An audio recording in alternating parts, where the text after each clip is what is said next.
Olá, Deus abençoe sua vida no nome do Senhor. Estamos aqui mais uma vez para um momento de bate-papo, um momento onde nós estamos aqui para responder mais uma pergunta realizada no nosso curso de teologia. E uma pergunta feita a respeito da mensagem central da Bíblia, da mensagem principal da Bíblia. Seria o amor de Deus? Bom, nós entendemos que Deus ele criou o homem, sua imagem, conforme a sua semelhança. Pôs os dois no jardim, tanto Adão quanto Eva, e deixou o homem para o homem lavrar a terra. Depois de um tempo, então, acabaram pecando Adão e Eva, e então começou-se a desenrolar algo ali muito desagradável. Mas desde então, o Senhor já providenciou escape. Bom, o apóstolo Paulo já disse sobre isso. Ele diz que não viria ou não sobreviria um peso maior, ou tribulação maior, ou provação maior do que nós poderíamos suportar. Ou seja, ali ele está falando de um escape, daquilo que diz Salmo de número 46, né? Deus é o nosso refúgio e fortaleza. Então, falando a respeito do Senhor sendo já o nosso refúgio.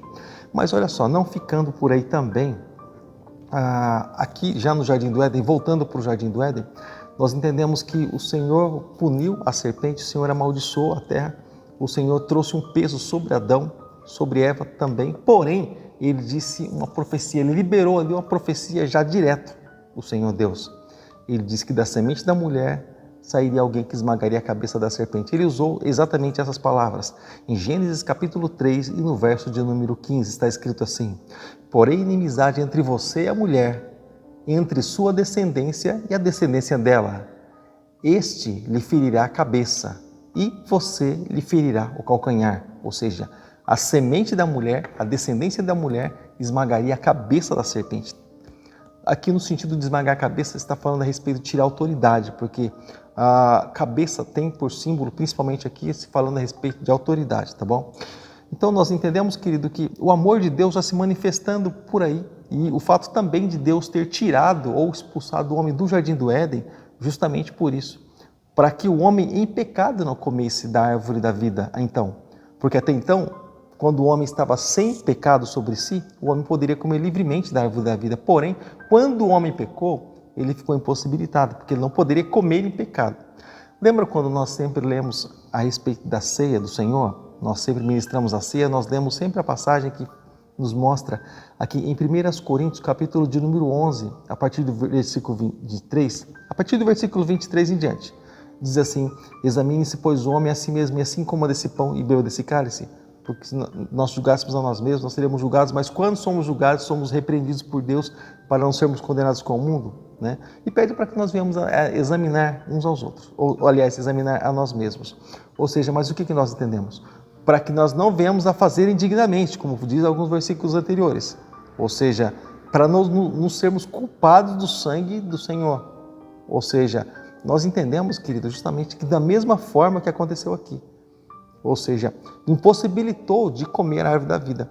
Porque se ele comesse até então a árvore da vida, o pecado seria irremediável, não teria remédio para o pecado. Então o que Deus fez? Por amor, Deus tirou o homem e a mulher do Jardim do Éden. E o que ele fez? Ele já providenciou Jesus lá na frente. Aí então, para até chegar a Jesus, existe aquela questão de sacrifícios, aquela coisa toda, mas a questão é que ele já providenciou Jesus lá para frente. Então nós entendemos que o amor de Deus ele se manifesta assim. Já, claro, em João capítulo 3, versículo 16, nós vemos a concretização do amor de Deus, né? Em João capítulo 3, versículo 16, é como que o amor de Deus assim estampado, o amor de Deus ali totalmente declarado para todo filho, ou seja, para todo aquele que realmente crê, para todo aquele que ama realmente a Deus e ama realmente a sua palavra. Está escrito assim: porque Deus tanto amou o mundo que deu o seu Filho unigênito para todo aquele que nele crê, não pereça, mas tenha vida eterna. Então, o amor do Senhor, e se eu fosse mostrar um versículo principal de uma Bíblia toda, eu ia mostrar justamente esse versículo aqui, João capítulo 3, versículo 16. Pastor, mas eu ouvi que existe um outro versículo lá também, sabe, lá em Pedro, sabe, que fala também a respeito de algo assim. Sim, lá na carta de Pedro nos mostra a respeito do fato de nós sermos regenerados. Em Pedro 1 Pedro capítulo 1, versículo 23, fala do fato de nós sermos regenerados. Porém, não há regeneração sem Jesus Cristo. Então, primeiro precisou vir o Filho, e o amor de Deus se concretizou no Filho, e trouxe-nos a redenção, e trouxe-nos então essa promessa maravilhosa de Deus para as nossas vidas, que foi Jesus Cristo, esse Senhor maravilhoso, tá bom, querido, que veio nos resgatar de toda a opressão maligna, tá bom, querido? Então, o apóstolo Paulo mesmo disse, vivendo dentro desse amor, desse universo de amor, ele disse, o amor de Cristo nos constrange. Quando ele vai falar a respeito desse amor, ele fala a respeito da profundidade do amor de Deus, da extensão do amor de Deus, e que isso excede todo o entendimento. Isso o apóstolo Paulo, que andou pouco depois de Jesus, embora teve experiências diretas com Jesus. Mas nós podemos encontrar, por exemplo, aqui até mesmo, no Evangelho de João, no capítulo 3, quando nós olhamos aqui no versículo 16, a palavra do Senhor diz em determinada tradução que Deus amou o mundo de tal maneira, ou seja, então nós entendemos que essa tal maneira, né? Essa tal é uma maneira, é como que, vamos dizer assim, uma maneira inexplicável. Aqui na NVI não parece ser tanto, porque diz assim, Deus amou tanto, ou Deus, porque Deus tanto amou o mundo. Então, mas há uma tradução que diz que porque Deus amou o mundo de tal maneira. Então, esse tal é algo infinitamente mais. É algo que não tem tamanho. É algo que não dá para se medir, né? Então, nós entendemos justamente isso, que tudo se volta ali para Jesus. E ele mesmo disse, ninguém tem maior amor que esse, de dar a sua própria vida pelos seus amigos. Então, o amor de Deus, ele é mostrado e demonstrado por Deus, por Jesus Cristo e nos nossos dias, pelo Espírito Santo de Deus. E ele te ama, tá bom, querido?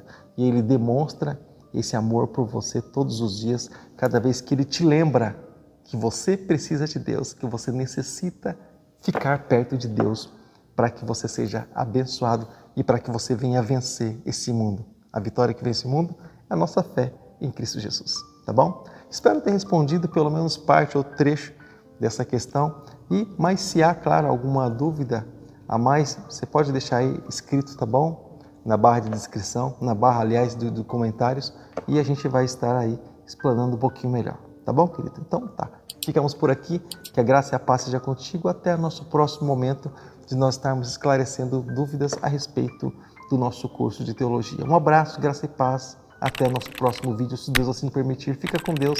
Até lá.